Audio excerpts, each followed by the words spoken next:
Wow, welcome back to Greenlight Cinema. I'm Brandon.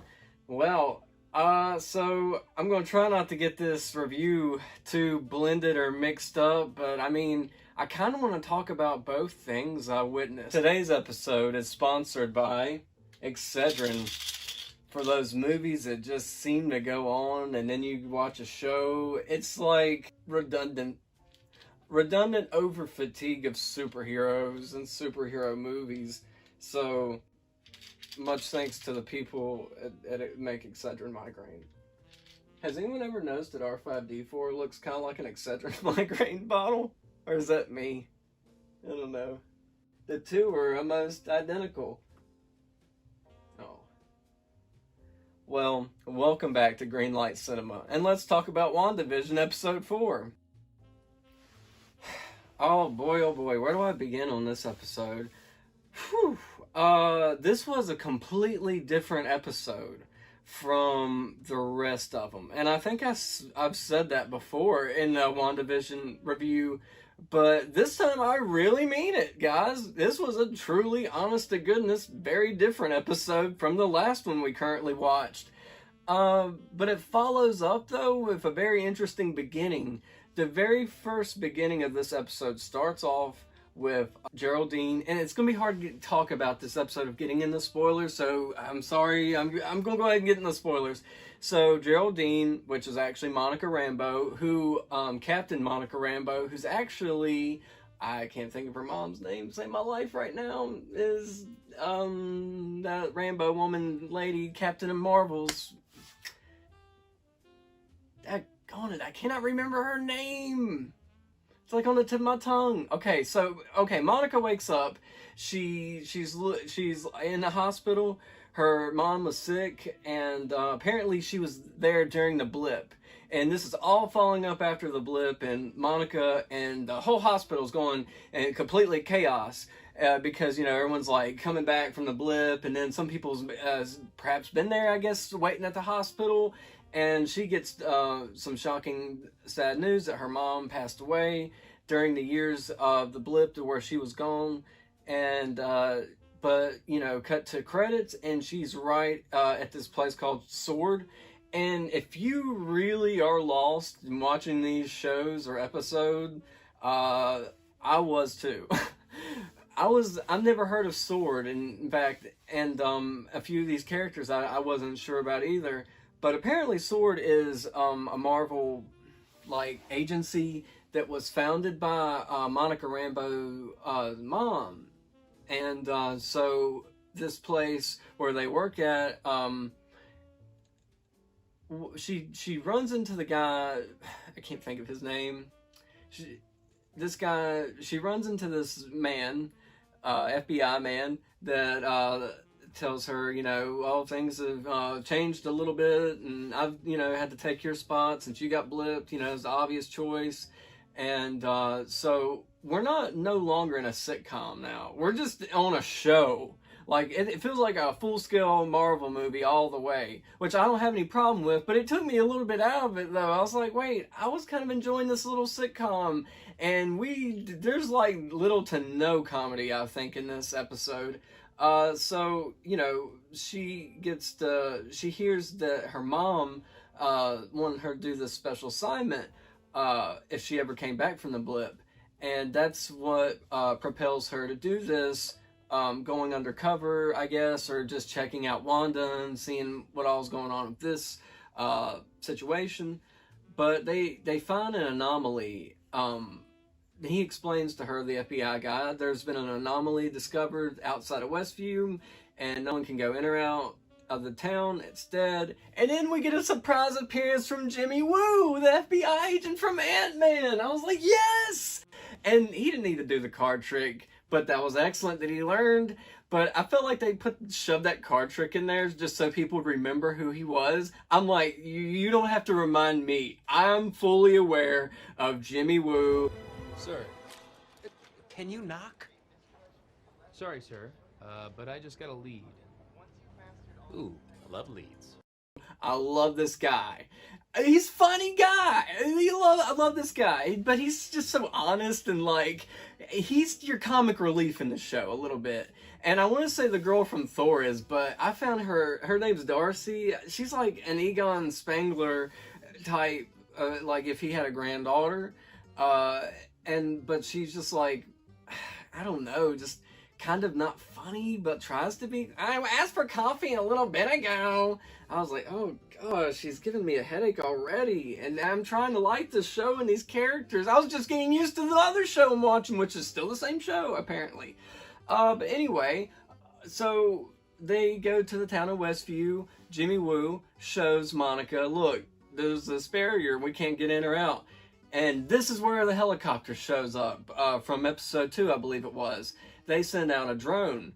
And apparently, Sword is like their symbol. And that's why we see a sword on like her necklace. So we see a sword on the helicopter.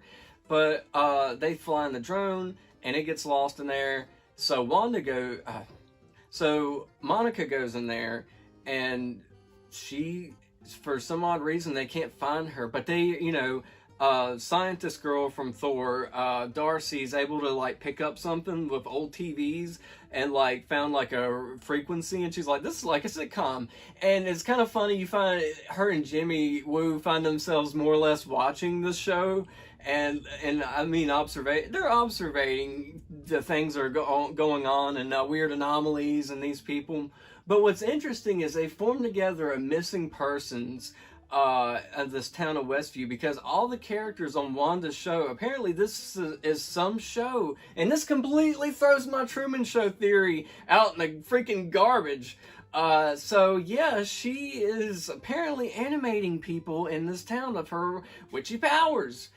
And so with given that ability and power, she's just, if anything's like not to her liking, she just switches it up, which is the B-Man. He comes in there after and tries to check on Monica Rambeau, the guy we've seen in episode 2. And for some odd reason, when you go into their world of Westview, you get assimilated, your clothes, hair, everything to that time period, what the style is. Like Wanda, and she's in the 50s, the late 60s. Geraldine was in the 60s, and like everything that she's wearing, her hair, I guess that made sense to where she was like, I don't know how I got, or she even seemed like, I'm not sure why I'm here either. But it was really interesting because we see that little scene with Jimmy trying to contact Wanda, and they're like, there's a radio in the shot. It did that part reminded me of the Truman Show, I think, because there was like, there's a radio in the shot there. There's a radio in the shot. I was like, cue the sun, and that's what I was thinking about. But so that's from the Truman Show. So they do this little thing where he's like, Wanda, can you hear me? Hey, who's doing this to you, Wanda? And then, the radio breaks, and then scientist Darcy was like, oh, wow, like, that's weird. And she's like, but that's interesting. Let's just keep on watching, see where this goes. And they're trying to, what their goal is to try and locate Monica Rambeau and try and get her out of there, or like what's going on in this town. So it follows up with every episode that we've seen, mostly the episodes of Monica. Being, episode 2 and episode 3, and we see her. So we know now that this has been, and not in fact, like some. Let's review the facts here. So I'm looking at my notes here, and I just want to wrap this up kind of quickly. This episode was very different, and basically it just gives us, the audience, a little bit of backstory on what all the heck's been going on, because I feel like there's probably 2 different audiences for this show. There's some people like me that just genuinely love sitcoms and kind of had like, the superhero fatigue, and was like, okay, this is pretty cool. They're not really using their powers, but they kind of are, but they're just making it like more or less a joke and kind of a goofy comedy. So, and then you got your fans who are like, probably like, this isn't Marvel at all. This feels like some cheesy Bewitched crap from 50 years ago. But either way, I guess the episode itself is interesting. And it really was. Because we got a little bit of an insight into the last episode of how it exactly ended. And we get more of an idea. Like I said, that Wanda is possibly animating these people and like reanimating or whatever you want to call it. Vision is apparently dead. Darcy and Jimmy Woo are like, wait a minute, he's dead. And so you got that weird factor in there. So, cut to, they show that part from the last episode where Wanda is talking to Monica Rambeau, who they're calling Geraldine in that town. And she says, maybe that smelly old flounder is right. Oh, gosh, that's the wrong movie. Hey, what she says is... He was killed by Ultron, wasn't he?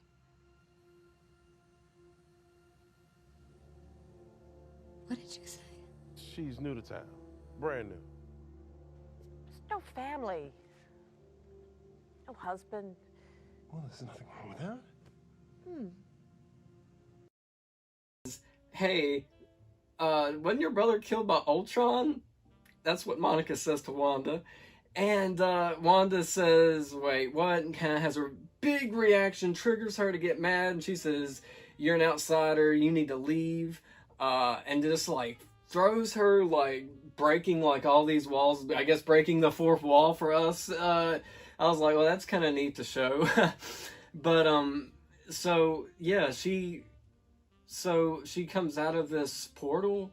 That's the interesting thing now that I think about it. Nothing's been able to come in or out, but apparently Monica is able to come in and out. Maybe Monica has powers we didn't even know about. I'm not really sure. I didn't really follow Captain Marvel's comic line much. When I was a kid, I was really into Spider-Man. And it quickly, later as I got older, more or less turned into Joker and Batman and the whole world of Gotham. And I just find that whole interesting. I mean, Batman, he's got deep layers that make this character interesting. But cut to, after Wanda knocks Monica through all these walls, we see Vision like we did in the last episode. WandaVision episode 3, he comes through the door and he's like dead this time. Like, what do you look like in Infinity War? Like what I brought up in, I think, my the first review for this. And I'm glad that they addressed the fact that he was dead. And it's like, oh no, like I really like Vision, and I was kind of hoping somehow he made it, because I remember Banner saying, and it might come back up, that maybe perhaps we could salvage or save Vision, perhaps the best parts. And I know I brought that up, before. This all probably sounds like, repeated over, but I'm just wondering, I was hoping they were going to go something more with that. Like, I just didn't want Vision to be dead. Maybe he's not dead. I don't know. Or maybe they can bring him back for Wanda. I don't know. It's kind of a creepy factor, and it makes you think, like, is she a good witch or a bad witch? I mean, it's bizarre because, I guess people deal with that in their own way, but wow. I don't know. It was a big shock, but she forgets, I think, or like because Monica triggered her about Ultron and this whole reality she lived in. Like, she comes out of it, and then we see Vision come through the door and he's dead, and like she forgot to like change him up, and then she fixes him up, and his face is like normal. And they have their sons, and they're playing Jimi Hendrix. It ends on Jimi Hendrix. I love Jimi Hendrix. I was like, that's random. It ended almost exactly like how episode 3. So it's almost like we really didn't get a new episode, but in a way we did. It was like a new episode plus a new show. I mean, you could almost tack this onto a different... you could almost spin something off of this called, I'm sure they will, called Sword, where it's like Jimmy Woo solving cases. I think I seen like a little meme about that, and I was thinking, how great would that be, though?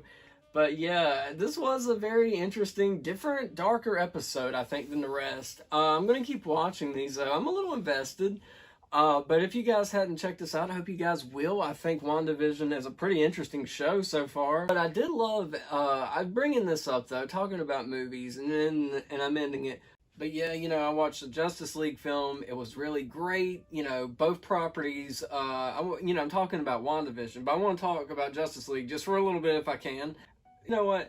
I just feel like we got done wrong by not getting to see that Justice League original Zack Snyder film. And I want to go ahead on record right now on YouTube for apologizing for any mean thing I might have said as a critic over this time of Zack Snyder. It was very, very great. I mean, like, I'm not sure why this was shelved for so long. In my personal opinion, I believe we have a great trilogy here, because you can either, the film was kind of left open-ended, it felt like, kind of like a Nolan ending in a way, but you know, two completely different directors and visions for Batman. But anyway, going to that, this film right here was really interesting because it reminded me of parts of Man of Steel. It goes along with Man of Steel, Batman versus Superman. It follows with the death of Superman, which I felt was really interesting. It was so cool because, you know, we don't have just bad guys show up all of a sudden. He has a motive. Superman or Lex Luthor, or both of them, woke a box up or Superman's death call wakes up all the mother boxes, which are 3. Justice League, please check that out. I really, really want to give it to Zack Snyder in a good way. Man, thumbs up, man. Like, really love that movie. It was really, really good. But I don't know.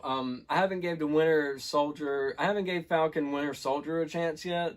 There's so many things to watch now, so I'm trying to get into all this. I might even do a review for that. But hey, I hope you guys enjoyed this episode, and I hope you guys will continue to stay tuned and continue to check out WandaVision with me. I hope you guys will keep watching these shows with me. And if you guys have any suggestions for any, you know, movies for me to check out or shows for me to do a review on that you personally would like to see, comment down below on this video and say something, or find me on Facebook, Twitter, Instagram. I'm always trying to get new ideas or do anything. I love to just see different things. But I enjoy doing these reviews, and especially you guys watching them. And thank you for the support. And I hope you guys will continue to stay subscribed to my channel, or subscribe to my channel if you hadn't already. And thank you for watching. All right, guys. Bye.